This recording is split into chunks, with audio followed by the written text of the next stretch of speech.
जब अहले खिरत की बातों पर कुछ जाहिल शोर मचाते हो, जब बुलबुल हो तस्वीरें चमन और कौवे गीत सुनाते हो, जब चिड़ियों के इन घोंसलों में कुछ सांप उतारे जाते हो, जब माली अपने गुलशन में खुद हाथ से आग लगाते हो, इस हाल में हम दीवानों से तुम कहते हो खामोश रहो। हम बोलेंगे, हम लोग अनल हक बोलेंगे।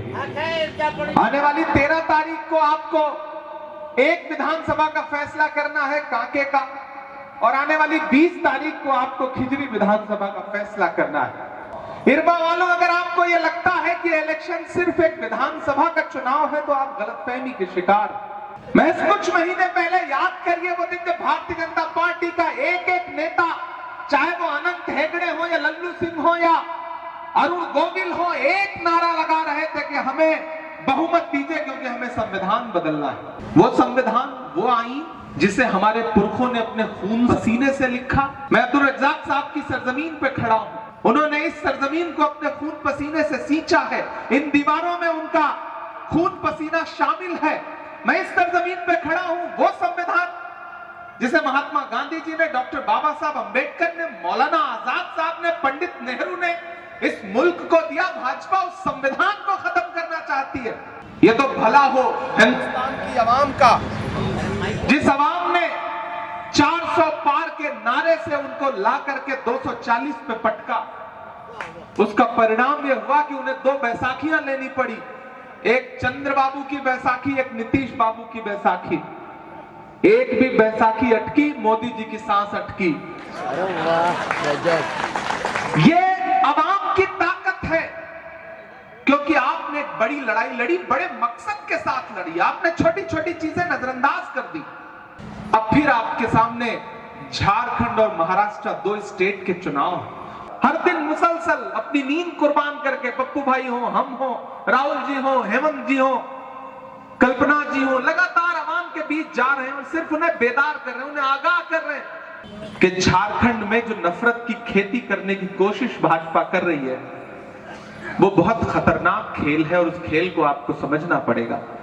झारखंड को दिल्ली में बैठा हुआ हाकिम अपने रिमोट कंट्रोल से चलाना चाहता है। वो चाहता है कि झारखंड की जो संपदा है, यहाँ की जो खनिज है, यहाँ की जो माइनिंग है, उसको अबानी और अडानी को सौंप दिया जाए और झारखंड की आवाम आवाज न उठाए। याद करिए कि किस तरह आपके एक लोकप्रिय मुख्यमंत्री को भाजपा ने उठा करके जेल की सलाखों के पीछे डाल दिया। कई महीने तक जमानत नहीं हुई और जब जमानत हुई तो कोर्ट ने कहा कि ये तो बिना कारण के जेल भेजा गया। बताइए हेमंत सोरेन के वो 5 महीने कौन लौटा सकता है जो जेल की सलाखों के पीछे गुजरे हैं। जब एक मुख्यमंत्री का ये हाल करते हैं तो सोचिए आवाम के साथ कैसा सुलूक करेंगे ये आने वाले दिनों में, अगर झारखंड इनके हाथों में चला गया तो। और वो असम से एक मुख्यमंत्री महोदय आए हैं, बता रहे हैं घुसपैठ घुसपैठ घुसपैठ। मेरे हाथ में, मैं आजकल झारखंड में नक्शा लेके घूम रहा हूं और यहां मीडिया के भी साथी मौजूद हैं। ये मेरे हाथ में नक्शा है भारत का। मैं चैलेंज करता हूं हेमंत बिश्व शर्मा को और अमित शाह जी को कि आए भारत का नक्शा देख लें और इस नक्शे में झारखंड देख लें और बताएं कि ये जो झारखंड की सीमा है वो किस देश से जाके लगती है और इसमें घुसपैठ कैसे हो सकती है। जब किसी देश में दूसरे देश से जाके इसकी सीमा लगती ही नहीं है तो किसी दूसरे देश से घुसपैठ कैसे हो सकती है। ये झूठे लोग हैं, ये धोखेबाज लोग हैं। ये यहां झारखंड में खड़े होकर के भी यही बात करेंगे और जब महाराष्ट्र जाएंगे तो वहां भी यही राग अलापेंगे, क्योंकि इनके पास मुद्दे नहीं हैं। जितने मुद्दे थे उस पर ये बेनकाब हो चुके हैं। इन्होंने नारा लगाया था बेटी बचाओ बेटी पढ़ाओ।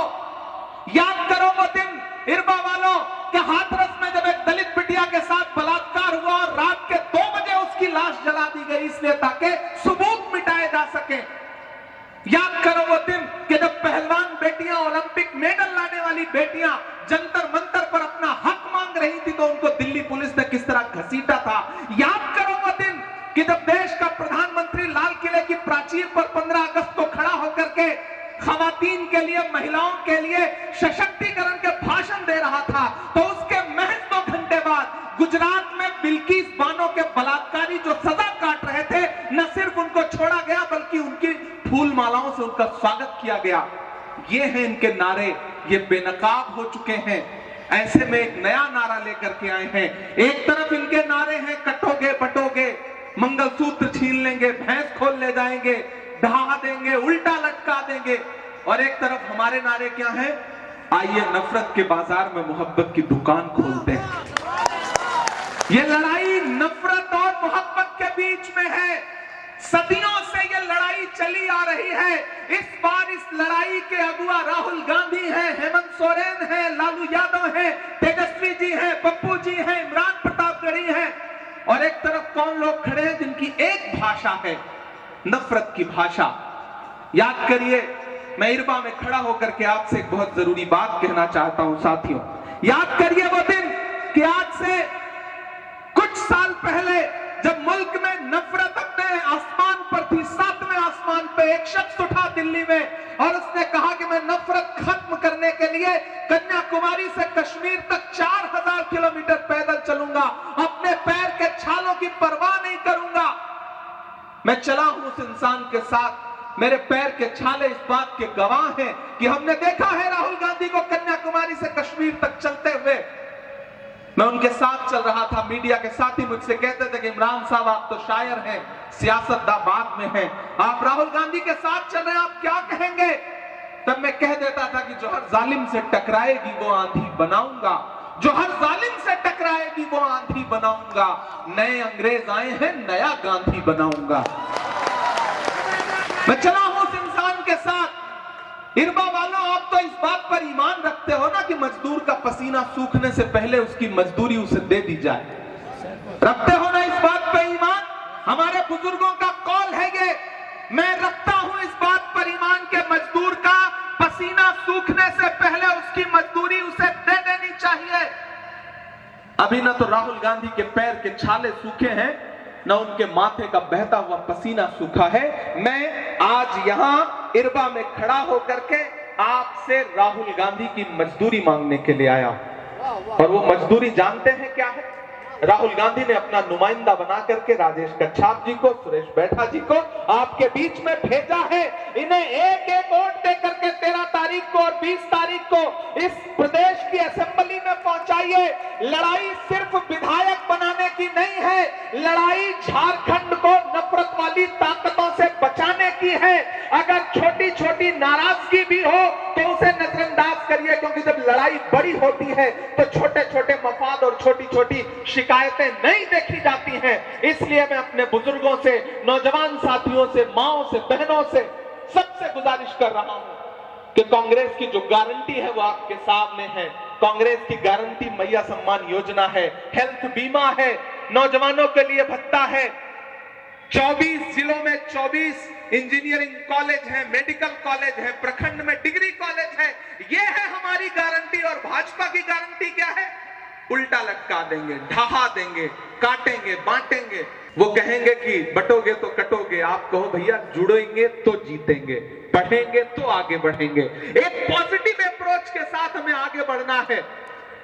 और झारखंड वालों, मैं झारखंड की आवाम से कह रहा हूं कि आज 7 जगह पर इनकम टैक्स की रेड पड़ी। मैं सुबह हेलीकॉप्टर पकड़ने के लिए एयरपोर्ट जा रहा था तो वहां मीडिया के साथी आए, उन्होंने कहा इमरान साहब 7 जगह इनकम टैक्स की रेड पड़ी है आज झारखंड में, मुख्यमंत्री के सलाहकार के यहां भी, इनके यहां, उनके यहां, आप क्या कहेंगे? मैंने कहा यह सबसे सटीक सर्वे है इस चुनाव का।